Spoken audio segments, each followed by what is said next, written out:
हर हर महादेव भक्तों, कैसे हैं? भगवान शिव की कृपा से आप सभी लोग सुखी से ही होंगे।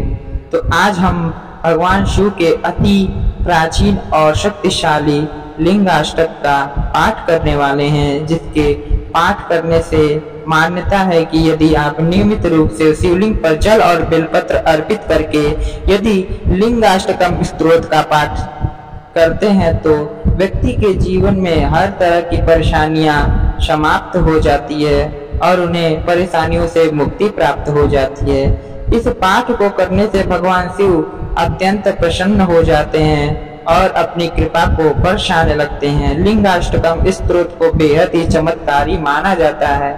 और इसके पाठ को करने से ही कुछ ही समय में आपके सारे कष्ट दूर हो जाते हैं और बुरे से बुरा समय भी समाप्त हो जाता है। यदि आपके जीवन में मुश्किलें कम नहीं हो रही हैं और कम होने के बजाय बार बार बढ़ रही है तो इस लिंगाष्टकम स्तोत्र का पाठ कर सकते हैं। शिव जी को प्रसन्न करने के लिए यह सबसे सरल और आसान तरीका है। शिव जी देवों के देव हैं, इनकी कृपा से हर कष्ट क्षण में दूर हो जाता है और धार्मिक मान्यता यह भी है कि स्वयं देवता भी शिव जी की स्तुति इस शिवलिंगाष्टकम स्तोत्र पाठ से करते हैं। तो चलिए भक्तों, हम और आप मिलकर शिवलिंगाष्टकम स्तोत्र का पाठ करते हैं। बोलिए शंकर भगवान की जय।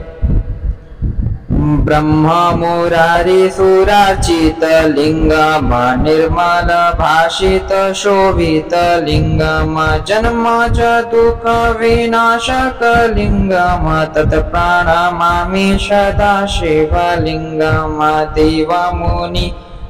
प्रवरार्चित लिंगम कामदहं करुणाकर लिंगम रावण दर्प विनाशक लिंगम तत् प्रणमामि सदा शिवलिंगम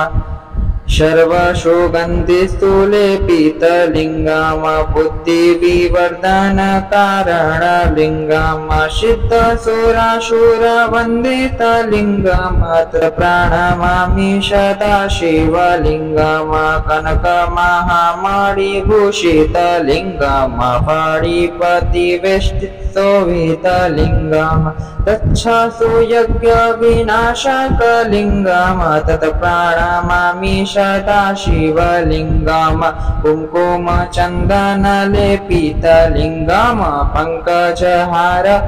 सुशोभित लिंगम संचित पाप विनाशक लिंगम तत् प्रणमामि सदा शिवलिंगम देवगणार्चित सेवित लिंगम भावै भक्ति विवेरेव च लिंगम दिनकर कोटि प्रभाकर लिंगम तत् प्रणमामि सदा शिवलिंगम अष्टदलो परिवेष्टित लिंगम सर्वसमुद्भव कारण लिंगम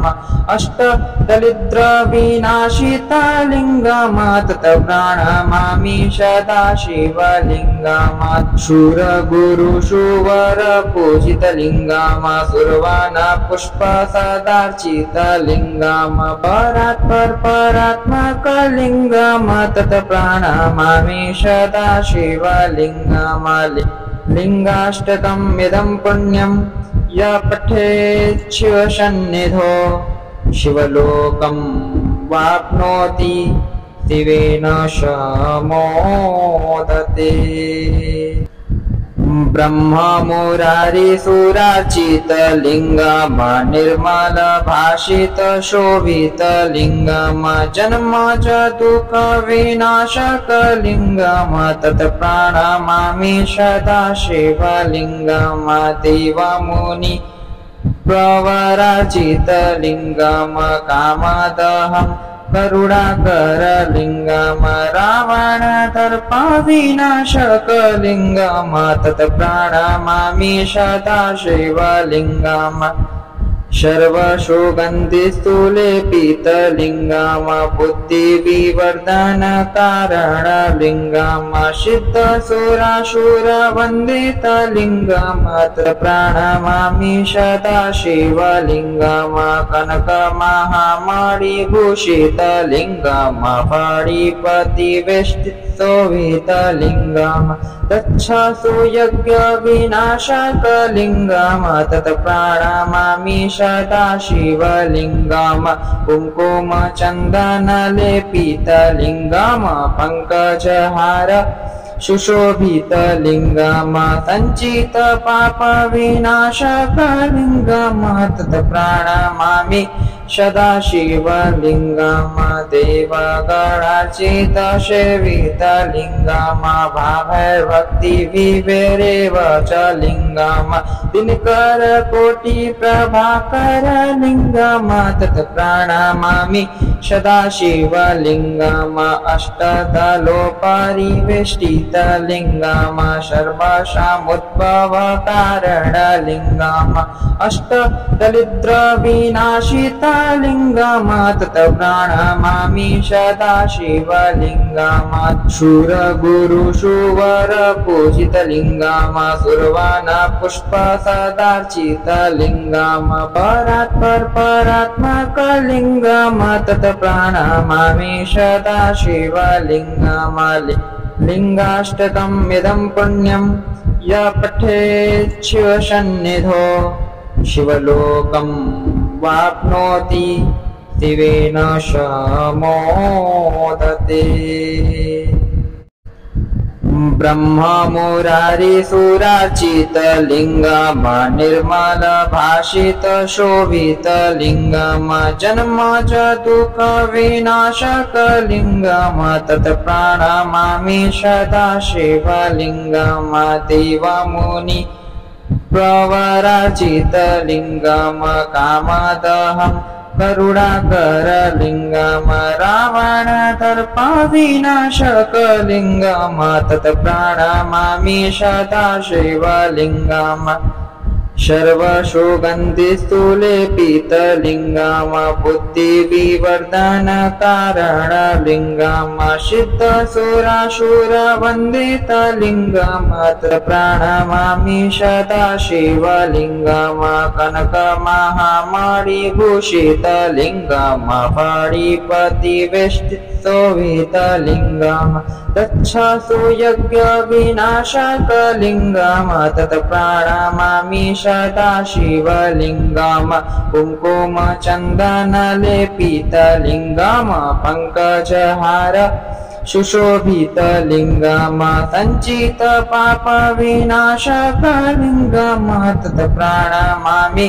सदाशिवलिङ्गम् देवगणार्चितसेवितलिङ्गम् भावैर्भक्तिविभेरेव च लिङ्गम् दिनकरकोटिप्रभाकरलिङ्गम् तत् प्रणमामि सदाशिवलिङ्गम् अष्टदलोपरिवेष्टितलिङ्गम् सर्वसामुद्भवकारणलिङ्गम्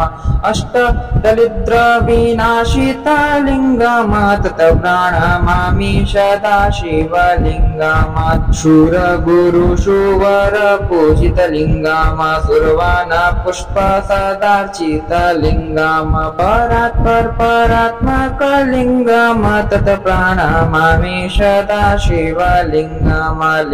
लिङ्गाष्टकम् इदं पुण्यं य पठेत् शिवसन्निधौ शिवलोकं वाप्नोति शिवेन समोदते। ब्रह्ममुरारिसुरार्चितलिङ्गम् निर्मलभाषितशोभितलिङ्गम् जन्मजदुःखविनाशकलिङ्गम् तत् प्रणमामि सदाशिवलिङ्गम् देवमुनि प्रवरार्चितलिङ्गम् कामदहं करुणाकरलिङ्गम् रावणदर्पविनाशकलिङ्गम् तत् प्रणमामि सदाशिवलिङ्गम् सर्वसुगन्धिस्थूले पीतलिङ्गम बुद्धिविवर्धनकारणलिङ्गम सिद्धसुरासुरवन्दितलिङ्गम तत्र प्रणमामि सदाशिवलिङ्गम कनकमहामणिभूषितलिङ्गम फणिपतिवेष्टितशोभितलिङ्गम तच्छसु यज्ञविनाशकलिङ्गम तत् प्रणमामि सदाशिवलिङ्गम कुङ्कुमचन्दनलेपितलिङ्गम पङ्कजहार सुशोभितलिङ्गम सञ्चितपापविनाशकलिङ्गम तत् प्रणमामि सदाशिवलिङ्गम देवगणार्चितसेवितलिङ्गम भावैर्भक्तिविभेरेव च लिङ्गम दिनकरकोटिप्रभाकरलिङ्गम तत् प्रणमामि सदाशिवलिङ्गम अष्टदलोपरिवेष्टितलिङ्गम सर्वसमुद्भवकारणलिङ्गम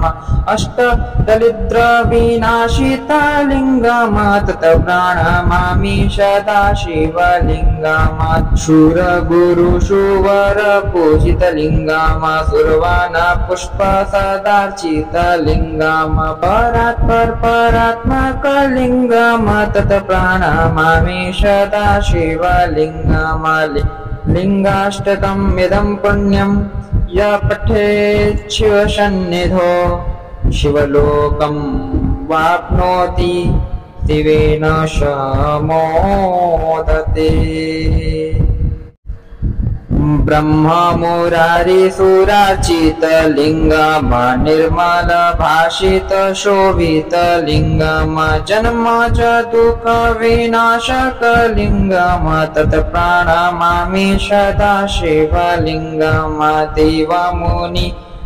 प्रवरार्चितलिङ्गम कामदहं करुणाकरलिङ्गम रावणदर्पविनाशकलिङ्गम तत् प्रणमामि सदाशिवलिङ्गम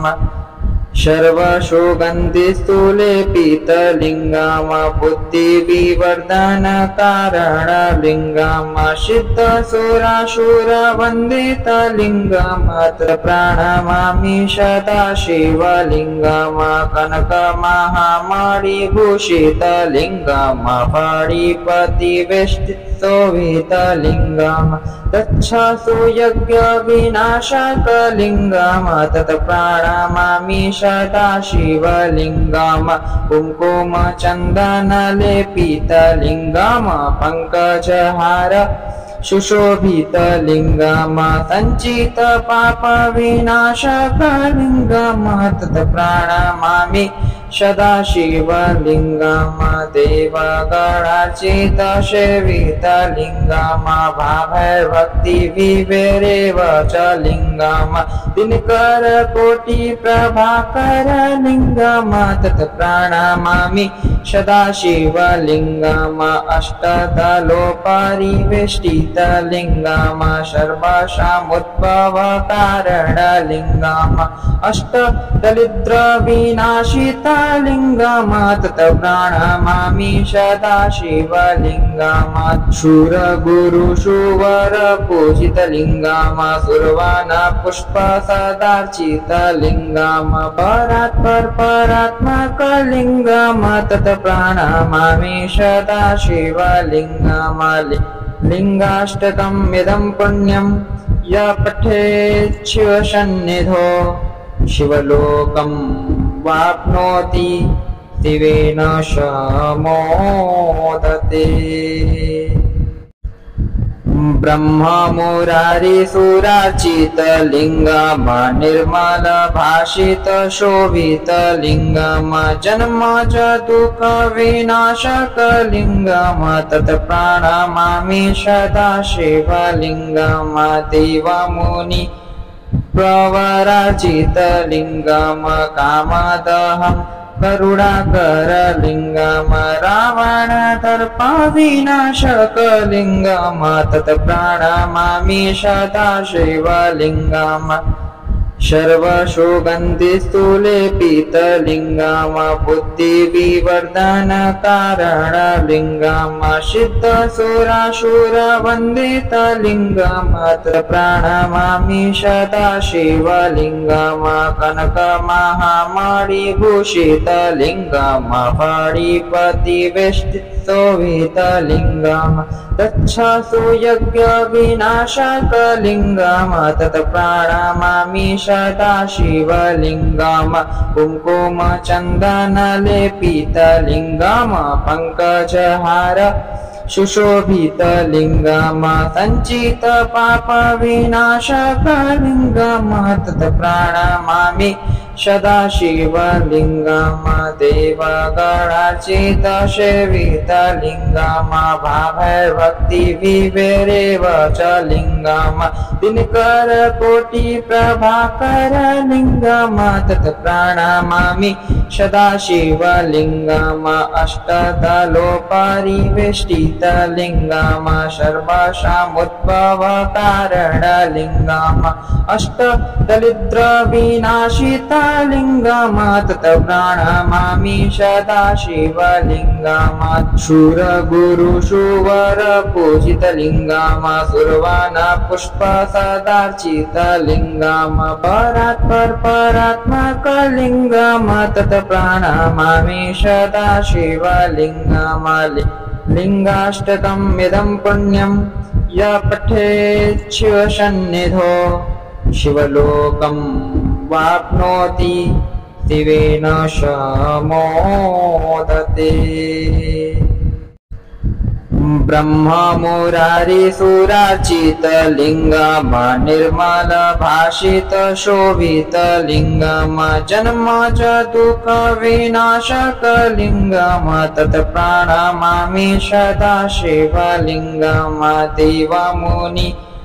प्रवरार्चितलिङ्गम् कामदहम् करुणाकरलिङ्गम् रावणदर्पविनाशकलिङ्गम् तत् प्रणमामि सदा शिवलिङ्गम्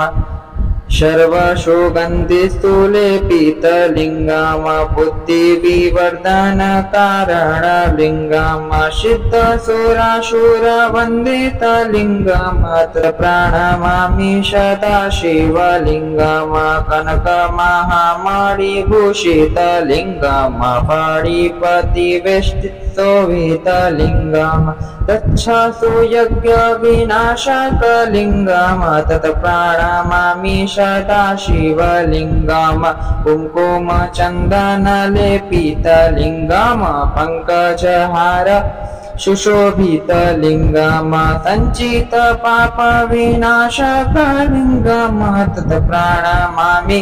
सदा शिवलिङ्गम् देवगणार्चितसेवितलिङ्गम् भावैर्भक्तिविभेरेव च लिङ्गम् दिनकरकोटिप्रभाकरलिङ्गम् तत् प्रणमामि सदा शिवलिङ्गम् अष्टदलोपरिवेष्टितलिङ्गम् सर्वसामुद्भवकारणलिङ्गम् अष्टदरिद्रविनाशितलिङ्गम् तत् प्रणमामि सदा शिवलिङ्गम् शूरगुरुशुवरपूजितलिङ्गम् सुरवनपुष्पसदार्चितलिङ्गम् परात्परात्मकलिङ्गम् तत् प्रणमामि सदा शिवलिङ्गम् लिङ्गाष्टकम् इदं पुण्यं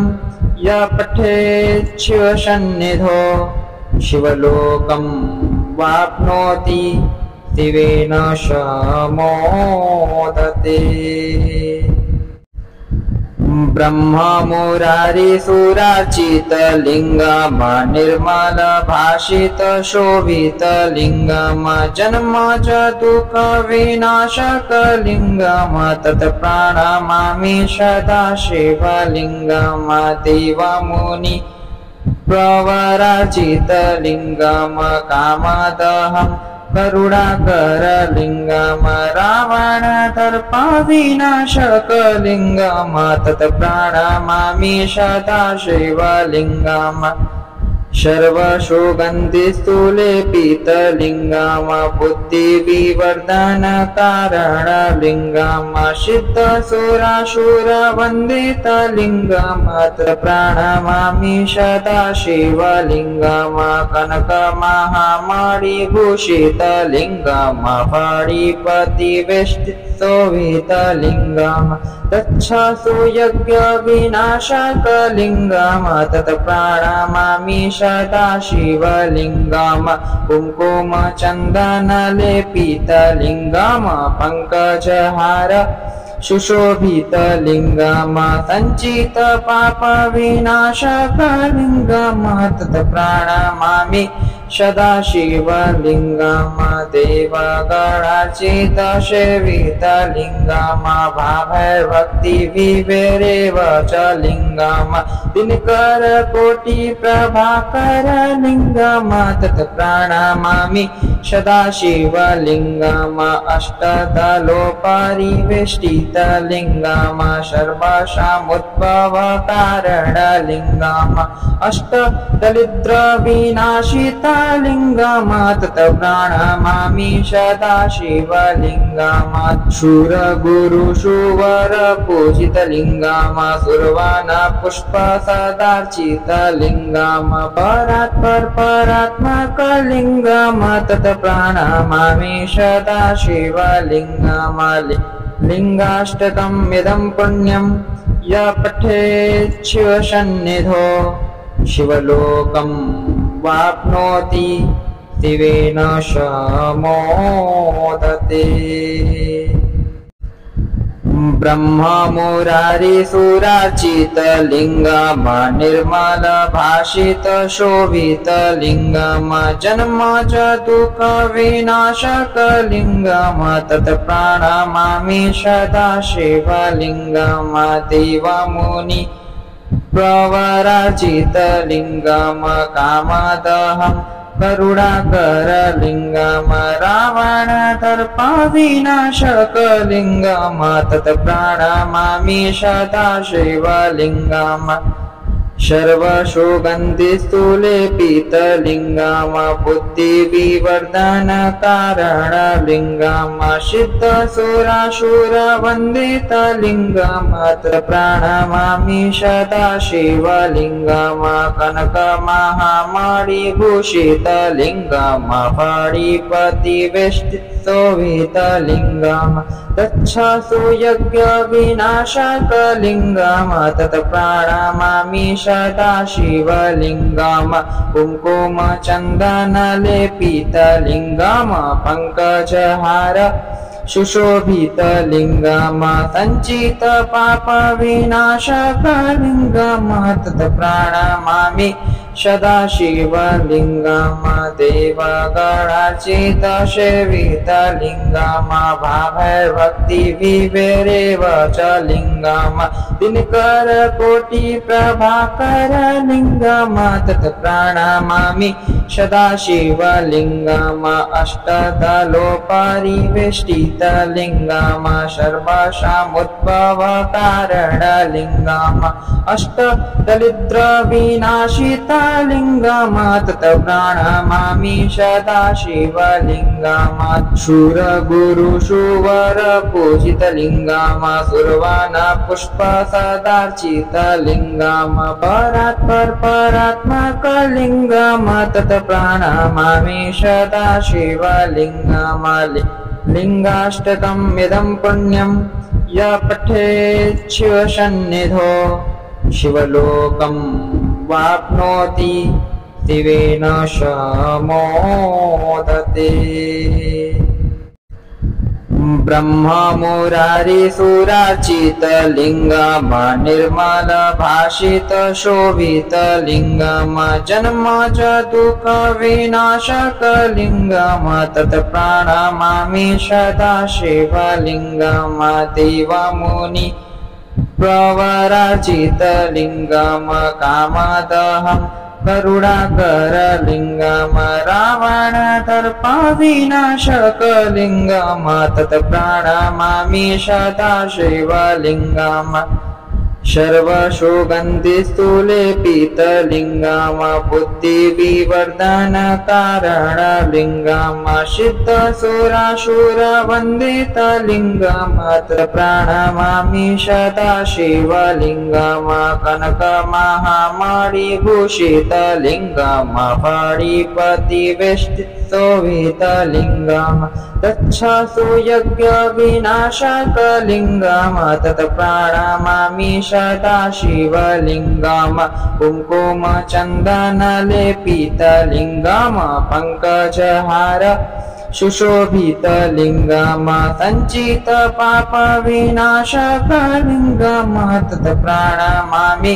सदा शिवलिङ्गम् देवगणार्चितसेवितलिङ्गम् भावैर्भक्तिविभेरेव च लिङ्गम् दिनकरकोटिप्रभाकरलिङ्गम् तत् प्रणमामि सदा शिवलिङ्गम् अष्टदलोपरिवेष्टितलिङ्गम् सर्वासामुद्भवकारणलिङ्गम् अष्टदरिद्रविनाशितलिङ्गम् तत् प्रणमामि सदा शिवलिङ्गम् शूरगुरुशुवरपूजितलिङ्गम् सुरवनपुष्पसदार्चितलिङ्गम् परात्परात्मकलिङ्गम् तत् प्रणमामि सदा शिवलिङ्गम्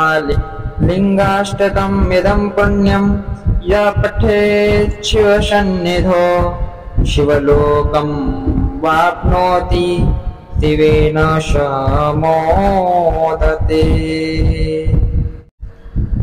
ब्रह्ममुरारिसुरार्चितलिङ्गम् निर्मलभाषितशोभितलिङ्गम् जन्मजदुःखविनाशकलिङ्गम् तत् प्रणमामि सदा शिवलिङ्गम् देवमुनि